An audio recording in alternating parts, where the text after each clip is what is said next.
नमस्कार।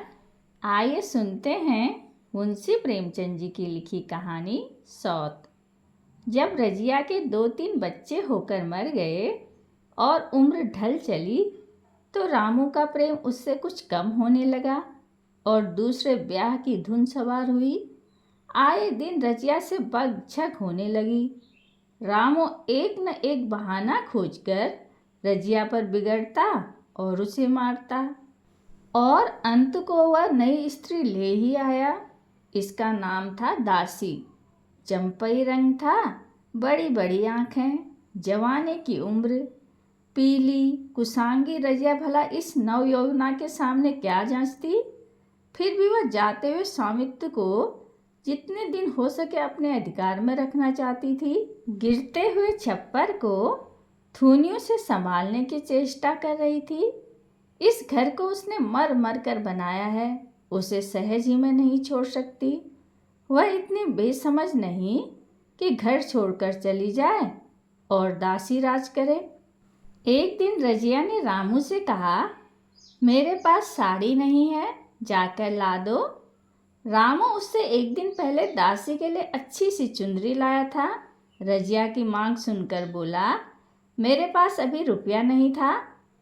रजिया को साड़ी की उतनी चाह न थी जितनी रामू और दस्या के आनंद में विघ्न डालने की। बोली, रुपये नहीं थे तो कल अपनी चहेती के लिए चुंदरी क्यों लाए? चुंदरी के बदले उसे दाम में 2 साड़ियाँ लाते तो एक मेरे काम न आ जाती। रामू ने स्वेच्छा भाव से कहा, मेरी इच्छा, जो चाहूँगा करूँगा। तू बोलने वाली कौन है? अभी उसके खेलने खाने के दिन है। तू चाहती है उसे अभी से नॉन तेल की चिंता में डाल दूं? यह मुझसे न होगा। तुझे ओढ़ने पहनने की साध है तो काम कर। भगवान ने क्या हाथ पैर नहीं दिए? पहले तो घड़ी रात उठकर काम धंधे में लग जाती थी, अब उसकी डाह में पहर दिन तक पड़ी रहती है। तो रुपया क्या आकाश से गिरेंगे? मैं तेरे लिए अपनी जान थोड़ी ही दे दूंगा। रजिया ने कहा, तो क्या मैं उसकी लौंडी हूँ कि वह रानी की तरह पड़ी रहे और मैं घर का सारा काम करती रहूँ? इतने दिनों छाती फाड़कर काम किया, उसका यह फल मिला। तो अब मेरी बला काम करने आती है। मैं जैसे रखूँगा वैसे ही तुझे रहना पड़ेगा। मेरी इच्छा होगी रहूँगी, नहीं अलग हो जाऊँगी। जो तेरी इच्छा हो कर, मेरा गला छोड़। अच्छी बात है, आज से तेरा गला छोड़ती हूँ, समझ लूँगी विधवा हो गई। रामू दिल में इतना तो समझता था कि यह गृहस्थी रजिया की जोड़ी हुई है। चाहे उसके रूप में उसके लोचन विलास के लिए आकर्षण न हो, संभव था कुछ देर के बाद वह जाकर रजिया को मना लेता। पर दासी की कूटनीति में कुशलता थी। उसने गर्म लोहे पर चोट जमाना शुरू की। बोली, आज देवी जी किस बात पर बिगड़ रही थी? रामू ने उदास मन से कहा, तेरी चुंदरी के पीछे रजिया महाभारत रचाए हुए है। अब कहती है अलग रहूंगी। मैंने कह दिया, तेरी जो इच्छा होकर। दसिया ने आंखें मटका कर कहा, यह सब नखरे हैं कि आकर हाथ पांव जोड़े, मनावन करें और कुछ नहीं। तुम चुपचाप बैठे रहो, 2-4 दिन में आप ही गर्मी उतर जाएगी। तुम कुछ बोलना नहीं, उसका मिजाज और आसमान पर चढ़ जाएगा। रामू ने गंभीर भाव से कहा, दासी, तुम जानती हो यह कितनी घमंडिन है। वह मुँह से जो बात कहती है उसे करके छोड़ती है। रजिया को भी रामू से ऐसी कृतज्ञता की आशा न थी। वह जब पहले किसी सुंदर नहीं, इसलिए रामू को अब उससे प्रेम नहीं है। पुरुष चरित्र में यह कोई असाधारण बात न थी, लेकिन रामू उससे अलग रहेगा इसका उससे विश्वास न आता था। यह घर उसी ने पैसा जोड़ जोड़ कर बनवाया था। गृहस्थी भी उसी की जोड़ी हुई है। अनाज का लेन देन उसी ने शुरू किया। इस घर में आकर उसने कौन कौन से कष्ट नहीं झेले। इसलिए तो कि पौरुख थक जाने पर एक टुकड़ा चैन से खाएगी और पड़ी रहेगी। और आज वह इतनी निर्दयता से दूध की मक्खी की तरह निकाल कर फेंक दी गई। रामू ने इतना भी नहीं कहा तू अलग नहीं रहने पाएगी। मैं या खुद मर जाऊंगा या तुझे मार डालूंगा, पर तुझे अलग न होने दूंगा। तुझसे मेरा ब्याह हुआ है, हंसी ठट्टा नहीं है। तो जब रामू को उसकी परवाह नहीं है तो वह रामू की परवाह क्यों करे? क्या सभी स्त्रियों के पुरुष बैठे होते हैं? सभी के माँ बाप बेटे पोते होते हैं। आज उसके लड़के जीते होते तो मजाल थी कि नई स्त्री लाते और मेरी यह दुर्गति करते। इस निदयी को मेरे ऊपर इतनी भी दया न आई। नारी हृदय की सारी परवस्था इस अत्याचार से विद्रोह करने लगी। वही आग जो मोटी लकड़ी को स्पर्श भी नहीं कर पा सकती, फूस को जलाकर भस्म कर देती है। दूसरे दिन रजिया एक दूसरे गांव में चली गई। उसने अपने साथ कुछ न लिया। जो साड़ी उसकी देह पर थी वही उसकी सारी संपत्ति थी। विधाता ने उसके बालकों को पहले ही छीन लिया था, आज घर भी छीन लिया। रामू उस समय दासी के साथ बैठा हुआ आमोद विनोद कर रहा था। रजिया को जाते देखकर वह समझ न सका कि वह चली जा रही है। रजिया ने यही समझा। इस तरह चोरों की भांति वह जाना भी न चाहती थी। वह दासी को, उसके पति को और सारे गांव को दिखा देना चाहती थी कि वह इस घर से धेले की चीज भी नहीं ले जा रही है। गांव वालों की दृष्टि में रामू का अपमान करना ही उसका लक्ष्य था। उसके चुपचाप चले जाने से तो कुछ भी न होगा। रामू उल्टा सबसे कहेगा, रजिया घर की सारी संपदा उठा ले गई। उसने रामू को पुकार कर कहा, संभालो अपना घर, मैं जाती हूँ। तुम्हारे घर की कोई भी चीज़ अपने साथ नहीं ले जाती। रामू एक क्षण के लिए कर्तव्य भ्रष्ट हो गया। क्या कहे, उसकी समझ में नहीं आया। उसे आशा न थी कि वह यूं जाएगी। उसने सोचा था जब वह घर ढोकर ले जाने लगेगी तब वह गांव वालों को दिखाकर उनकी सहानुभूति प्राप्त करेगा।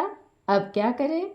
दसिया बोली, जाकर गांव में ढिढोरा पीटाओ, यहाँ किसी का डर नहीं है। तू अपने घर से क्या लाई थी जो कुछ लेकर जाओगी? रजिया ने उसके मुंह न लगकर रामू ही से कहा, सुनते हो अपनी चहेती की बातें, फिर भी मुंह नहीं खुलता। मैं तो जाती हूँ, लेकिन दस्सो रानी, तुम भी बहुत दिन राज न करोगी। ईश्वर के दरवाजे में अन्याय नहीं फलता। वह बड़े बड़े घमंडियों को घमंड चूर कर देता है। दसिया ठट्ठा मारकर हंसी, पर रामू ने सिर झुका लिया। रजिया चली गई। रजिया जिस नए गांव में आई थी वह रामू के गांव से मिला हुआ था, अतः यहाँ के लोग उससे परिचित हैं। वह कैसी कुशल गृहिणी है, कैसी मेहनती है, कैसी बात की सच्ची, यह यहाँ किसी से छिपा न था। रजिया को मजूरी मिलने में कोई बाधा न हुई। जो एक लेकर दो का काम करे उसे काम की क्या कमी। 3 साल एक रजिया ने कैसे काटे, कैसे एक नई गृहस्थी बनाई, कैसे खेती शुरू की, इसका बयान करने बैठे तो पोथी हो जाए। संजय के जितने मंत्र हैं, जितने साधन हैं, वे रजिया को खूब मालूम थे। फिर अब उसे लाग हो गई थी और लाग में आदमी की शक्ति का पारा पार नहीं रहता। गांव वाले उसका परिश्रम देखकर दांतों अंगली दबाते थे। वह रामू को दिखा देना चाहती है, मैं तुमसे अलग होकर भी आराम से रह सकती हूँ। वह अब पराधीन नारी नहीं है, अपनी कमाई खाती है। रजिया के पास बैलों की एक अच्छी जोड़ी है। रजिया उन्हें केवल खली भूसी देकर नहीं रह जाती, रोज 2-2 रोटियां भी खिलाती है। फिर उन्हें घंटों सहलाती। कभी कभी उनके कंधे पर सिर रखकर रोती है और कहती है, अब बेटे हो तो तुम ही हो, पति हो तो तुम ही हो, मेरी जान अब तुम्हारे ही साथ है। दोनों बैल शायद रजिया की भाषा और भाव समझते हैं। वे मनुष्य नहीं, बैल हैं। दोनों सिर नीचे किए रजिया का हाथ चाटकर उसे आश्वासन देते हैं। वे उसे देखते ही कितने प्रेम से उसकी ओर ताकने लगते हैं, कितने हर्ष से कंधा झुकाकर जुआ रखवाते हैं और कैसा जीत तोड़ काम करते हैं। यह वे लोग समझ सकते हैं जिन्होंने बैलों की सेवा की है और उनके हृदय को अपनाया है। रजिया इस गांव की चौधराइन है। उसकी बुद्धि जो पहले नित्य आधार खोजती रहती थी और स्वच्छंद रूप से अपना विकास न कर सकती थी, अब छाया से निकलकर प्रौढ़ और उन्नत हो गई है। एक दिन रजिया घर लौटी तो एक आदमी ने कहा, तुमने नहीं सुना चौधराइन, रामू तो बहुत बीमार है, सुना 10 लंघन हो गए हैं। रजिया ने उदासीनता से कहा, जूड़ी है क्या? जूड़ी नहीं, कोई दूसरा रोग है। बाहर खाट पर पड़ा था, मैंने पूछा, कैसा जी है रामू? तो रोने लगा, बुरा हाल है, घर में एक पैसा भी नहीं है कि दवा दारू करे। दसिया के एक लड़का हुआ है, वह तो पहले भी काम धंधा न करती थी और अब तो लड़कोरी है, कैसे काम करने जाए। सारी मार रामू के सिर जाती है, फिर गहने चाहिए, नई दुल्हन यूँ कैसे रहे। रजिया ने घर में जाते हुए कहा, जो जैसा करेगा आप भोगेगा। लेकिन अंदर उसका जी न लगा। वह एक क्षण में फिर बाहर आई, शायद उस आदमी से कुछ पूछना चाहती थी और इस अंदाज में पूछना चाहती थी मानो उसे कुछ परवाह नहीं है। पर वह आदमी चला गया था। रजिया ने पूरब पश्चिम जा जाकर देखा, वह कहीं न मिला। तब रजिया द्वार के चौखट पर बैठ गई। इसे वे शब्द याद आए जो उसने 3 साल पहले रामू के घर से चलते समय कहे थे। उस वक्त जलन में उसने वह साप दिया था। अब वह जलन न थी, समय ने उसे बहुत कुछ शांत कर दिया था। रामू और दासी की हीनावस्था अब ईर्ष्या के योग्य नहीं, दया के योग्य थी। उसने सोचा, रामू को 10 लंघन हो गए हैं तो अवश्य ही उसकी दशा अच्छी न होगी। कुछ ऐसा मोटा ताजा तो पहले भी न था, 10 लंघन ने तो बिल्कुल ही घुला डाला होगा। फिर इधर खेती बाड़ी में भी टोटा ही रहा, खाने पीने को भी ठीक ठीक न मिला होगा। पड़ोस की एक स्त्री ने आग लेने के बहाने आकर पूछा, सुना रामू बहुत बीमार है, जो जैसा करेगा वैसा पाएगा। तुम्हें इतनी बेदर्दी से निकाला कि कोई अपनी बैरी को भी न निकालेगा। रजिया ने टोका, नहीं दीदी, ऐसी बात न थी, वे तो बेचारे कुछ बोले ही नहीं। मैं चली तो सिर झुका लिया। दसिया के कहने में आकर वह चाहे जो कुछ कर बैठे हों, यूँ मुझे कभी कुछ नहीं कहा। किसी की बुराई क्यों करूं? फिर कौन मर्द ऐसा है जो औरतों के बस में न हो जाए? दसिया के कारण उसकी यह दशा हुई है। पड़ोसी ने आग न मांगा, मुंह फेर कर चली गई। रजिया ने कलसा और रस्सी उठाई और कुएं पर पानी खींचने गई।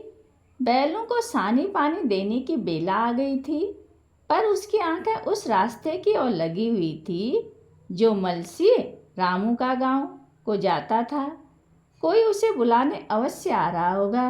नहीं, बिना बुलाए वह कैसे जा सकती है? लोग कहेंगे, आखिर दौड़ी आई ना। मगर रामू तो अचेत पड़ा होगा, 10 लंघन थोड़े नहीं होते। उसकी देह में था ही क्या, फिर उसे कौन बुलाएगा? दसिया को क्या गरज पड़ी है, कोई दूसरा घर कर लेगी, जवान है, 100 गाहक निकल आएंगे। अच्छा, वह आ तो रहा है। हाँ, आ रहा है। कुछ घबराया सा जान पड़ता है। कौन आदमी है? इसे तो कभी मलसी में नहीं देखा। मगर उस वक्त से मलसी कभी गई भी तो नहीं। 2-4 नए आदमी आकर बसे ही होंगे। बटोही चुपचाप कुएं के पास से निकला। रजिया ने कलसा जगत पर रख दिया और उसके पास जाकर बोली, रामू महतो ने भेजा है तुम्हें? अच्छा, तो चलो घर, मैं तुम्हारे साथ चलती हूँ। नहीं, अभी मुझे कुछ देर है, बैलों को सानी पानी देना है, दिया बत्ती करनी है। तुम्हें रुपया दे दूँ, जाकर दसिया को दे देना, कह देना कोई काम हो तो बुला भेजे। बटोही रामू को क्या जाने, किसी दूसरे गांव का रहने वाला था। पहले तो चकराया, फिर समझ गया, चुपके से रजिया के साथ चला गया और रुपये लेकर लंबा हुआ। चलते चलते रजिया ने पूछा, अब क्या हाल है उसका? बटोही ने अटकल से कहा, अब तो कुछ संभल रहे हैं। दसिया बहुत रोध हो तो नहीं रही है? रोती तो नहीं थी। वह क्यों रोएगी, मालूम होगा पीछे। बटोही चला गया तो रजिया ने बैलों को सानी पानी किया, पर मन रामू की ओर लगा हुआ था। स्नेह स्मृतियाँ छोटी छोटी तारिकाओं की भांति मन में उदित होती जाती थी। एक बार जब वह बीमार पड़ी थी, वह बात याद आई। 10 साल हो गए, वह कैसे रात दिन उसके सिरहाने बैठा रहता था, खाना पीना तक भूल गया था। उसके मन में आया क्यों न चलकर देख ही आवे। कोई क्या कहेगा, किसका मुंह है जो कुछ कहे। चोरी करने नहीं जा रही हूँ, उस आदमी के पास जा रही हूँ जिसके साथ 15-20 साल से हूँ। दसिया नाक सिकोड़ेगी, मुझे उससे क्या मतलब। रजिया ने किवाड़ बंद किए, घर मजूर को सहेजा और रामू को देखने चली, कांपती झिझकती, क्षमा का दान लिए हुए। रामू को थोड़े ही दिनों में मालूम हो गया था कि उसके घर की आत्मा निकल गई, और वह चाहे कितना जोर करे, कितना ही सिर खपाए, उसमें स्फूर्ति नहीं आती। दासी सुंदरी थी, शौकीन थी और फूहड़ थी। जब पहला नशा उतरा तो ठाई ठाई शुरू हुई। खेती की उपज कम होने लगी, और जो होती भी थी वह ऊट पटांग खर्ची होती थी। ऋण लेना पड़ता था। इसी चिंता और शोक में उसका स्वास्थ्य बिगड़ने लगा। शुरू में कुछ परवाह न की, परवाह करके ही क्या करता, घर में पैसे न थे।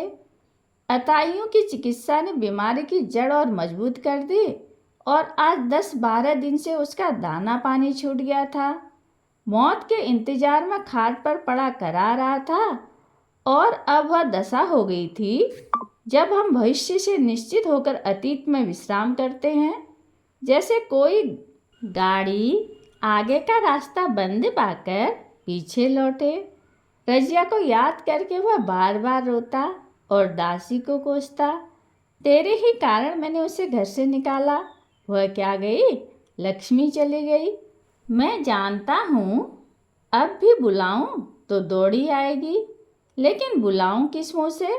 एक बार वह आ जाती और उससे अपने अपराध की क्षमा मांग लेता, फिर मैं खुशी से मरता, और लालसा नहीं है। सहसा रजिया ने आकर उसके माथे पर हाथ रखते हुए पूछा, कैसा जी है तुम्हारा, मुझे तो आज हाल मिला। रामू ने सजल नेत्रों से उसे देखा, पर कुछ कह न सका। दोनों हाथ जोड़कर उसे प्रणाम किया, पर हाथ जुड़े ही रह गए और आंख उलट गई। लाश घर में पड़ी थी। रजिया रोती थी, दसिया चिंतित थी। घर में रुपये का नाम नहीं, लकड़ी तो चाहिए ही, उठाने वाले भी जलपार करेंगे ही।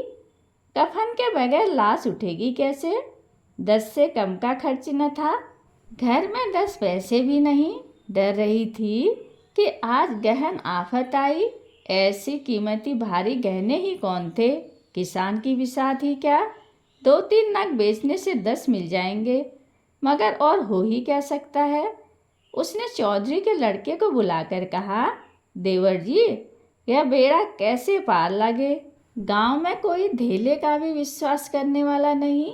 मेरे गहने हैं, चौधरी से कहो इन्हें गिरवी रखकर आज का काम चलाएं, फिर भगवान मालिक है। रजिया से क्यों नहीं मांग लेती। सहसा रजिया आंखें पोंछती हुई आ निकली, कान में भनक पड़ी। पूछा, क्या है जोखू, क्या सलाह कर रहे हो। अब मिट्टी उठाओगे कि सलाह की बेला है। हाँ, उसी का सरंजाम कर रहा हूँ। रुपये पैसे तो यहाँ होंगे नहीं, बीमारी में खर्च हो गए होंगे। इस बेचारे को तो बीच मझधार में लाकर छोड़ दिया। तुम लपक कर उस घर चले जाओ भैया, कौन दूर है, कुंजी लेते जाओ। मंजूर से कहना भंडार से 50 रुपये निकाल दे, कहना ऊपर की पटरी पर रखे हैं। वह तो कुंजी लेकर उधर गया, इधर दसिया रजिया के पैर पकड़कर रोने लगी। बहनापे के ये शब्द उसके हृदय में बैठ गए। उसने देखा रजिया में कितनी दया, कितनी क्षमा है। रजिया ने उसे छाती से लगाकर कहा, क्यों रोती है बहन, वह चला गया, मैं तो हूँ, किसी बात की चिंता न कर। इसी घर में हम और तुम दोनों उसके नाम पर बैठेंगी। मैं वहाँ भी देखूंगी, यहाँ भी देखूंगी। थाप भर की बात ही क्या, कोई तुमसे गहने पत्ते मांगे तो मत देना। दस्या का जी होता था कि सिर पटक कर मर जाए। इसे उसने कितना जलाया, कितना रुलाया और घर से निकाल कर छोड़ा। रजिया ने पूछा, जिस जिसके रुपये हों सूरत करके मुझे बता देना। मैं झगड़ा नहीं रखना चाहती। बच्चा दुबला क्यों हो रहा है? दसिया बोली, मेरे दूध होता ही नहीं। गाय जो तुम छोड़ गई थी वह मर गई, दूध नहीं पाता। राम राम, बेचारा मुरझा गया। मैं कल ही गाय लाऊंगी, सभी गृहस्थी उठा लाऊंगी। वहाँ क्या रखा है? लाश उठी। रजिया उसके साथ गई, दाह कर्म किया, भोज हुआ। कोई 200 रुपये खर्च हो गए, किसी से मांगने न पड़े। दस्या के जौहर भी इस त्याग की आंच में निकल आए। विलासिनी सेवा की मूर्ति बन गई। आज रामू को मरे 7 साल हुए हैं। रजिया घर संभाले हुए है। दस्या को वह सौत नहीं, बेटी समझती है। पहले उसे पहनाकर तब आप पहनती है, उसे खिलाकर आप खाती है। जोखू पढ़ने जाता है, उसकी सगाई की बातचीत पक्की हो गई है। इस जाति में बचपन में ही ब्याह हो जाता है। दस्या ने कहा, बहन गहने बनवाकर क्या करोगी? मेरे गहने तो धरे ही हैं। रजिया ने कहा, नहीं री, उसके लिए नए गहने बनवाऊंगी। अभी तो मेरा हाथ चलता है, जब थक जाऊं तो जो चाहे करना। तेरे अभी पहनने ओढ़ने के दिन है, तू अपने गहने रहने दे। नाइन ठकुर सुहाती करके बोली, आज जोफू के बाप होते तो कुछ और ही बात होती। रजिया ने कहा, वे नहीं हैं तो मैं तो हूँ। वे जितना करते मैं उसका दूना करूँगी। जब मैं मर जाऊँ तब कहना जोफू का बाप नहीं है। ब्याह के दिन दस्या को रोते देखकर रजिया ने कहा, बहू तुम क्यों रोती हो? अभी तो मैं जीती हूँ, घर तुम्हारा है, जैसा चाहे रहो। मुझे एक रोटी दे दो बस। और मुझे क्या करना है? मेरा आदमी मर गया, तुम्हारा तो अभी जीता है। दस्या ने उसकी गोद में सिर रख दिया और खूब रोई। जीजी, तुम मेरी माता हो, तुम न होती तो मैं किसके द्वार पर खड़ी होती? घर में तो चूहे लौटते थे, उनके राज में मुझे दुख ही दुख उठाने पड़े। सुहाग का सुख तो मुझे तुम्हारे राज में मिला। मैं दुख से नहीं रोती, रोती हूँ भगवान की दया पर कि कहाँ मैं और कहाँ यह खुशहाली। रजिया मुस्कुराकर रो दी। कहानी सुनने के लिए धन्यवाद।